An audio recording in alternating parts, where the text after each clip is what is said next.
Hi all. It is an exciting time at the Ohio Writing Project as summer is upon us and all of our workshops are in full swing. We thank you for all the hard work you do as instructors and participants in the workshops to make all the work connected with the Ohio Writing Project valuable and smart and important. We wanted to share some ways that we can continue that conversation outside of the classroom. You may or may not know that Ohio Writing Project is really focusing this summer on trying to increase our social media presence because we know that those kinds of conversations reach a lot of people, and we think the work we do is important and exciting, and so we want as many people as possible to know about it. But in order to have those conversations, we would love for you to be part of those. And so here are some ways that you can do that. So right now, OWP has accounts at Twitter, Facebook, and Instagram. Our Twitter and Instagram accounts are at OWPMU, and our Facebook account is Ohio Writing Project. And so if you don't already follow us on those accounts, we'd love to invite you to do that. And then once you're following us, we'd love for you to join the conversation. So how can you join the conversation?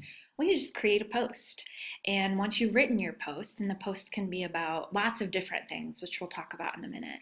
But once you've written your post, we just ask that you include a hashtag. And your hashtag, the one we've been using this summer, is just hashtag OWP Summer. The 4-week class is using hashtag OWP 4-week. Or you might create a hashtag around your class or some topic that keeps coming up in your class. We just ask too that once you create a post and you include that hashtag, we also ask that you include at OWPMU. So then that way, your tweet or your Instagram or your Facebook post show up in the conversation happening around OWP. So all of our followers can see that you're talking about OWP.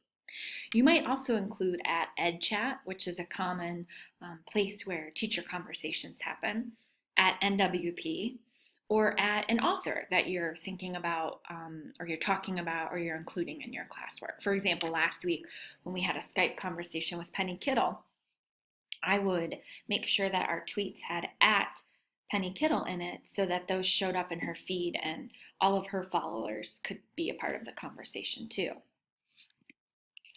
And so here's the next steps. Share the hashtags with the people in your classroom. Maybe ask a few teachers in your classroom to tweet or Instagram or post on Facebook. We all know that sometimes that personal invitation makes a big difference. And so maybe during the week, you might ask a couple of different people to post something on social media.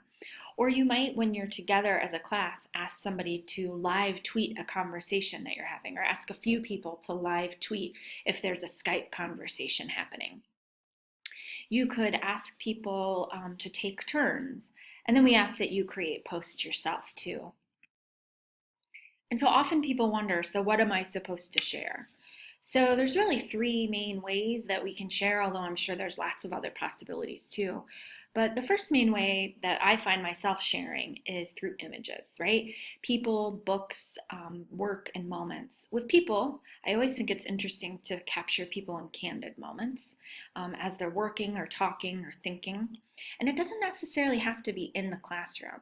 It might be them doing moments outside of the classroom too. It might be books that you're using in your class or work that you're doing, maybe a picture of a writer's notebook or some kind of work that you're doing. We also share words, things that are smart or thought-provoking or just important that are either shared in class, either through virtual or online, or in real life. Or maybe it's words that you've read. Maybe you want to take a picture of a passage that's really thought-provoking or something that is moving you. Or maybe it's a screenshot of something that's happening in your Google community. And then we also share the thinking that we have, questions we might have around an issue or wonderings we're having about a topic that's important to educators. So those are some possible ways that you can be part of the conversation around OWP this summer. We thank you for all the hard work you're doing this summer and all the smart work you do with us and for us and with all of the teachers connected with the Ohio Writing Project. And we look forward to seeing you be part of these conversations. Have a great day.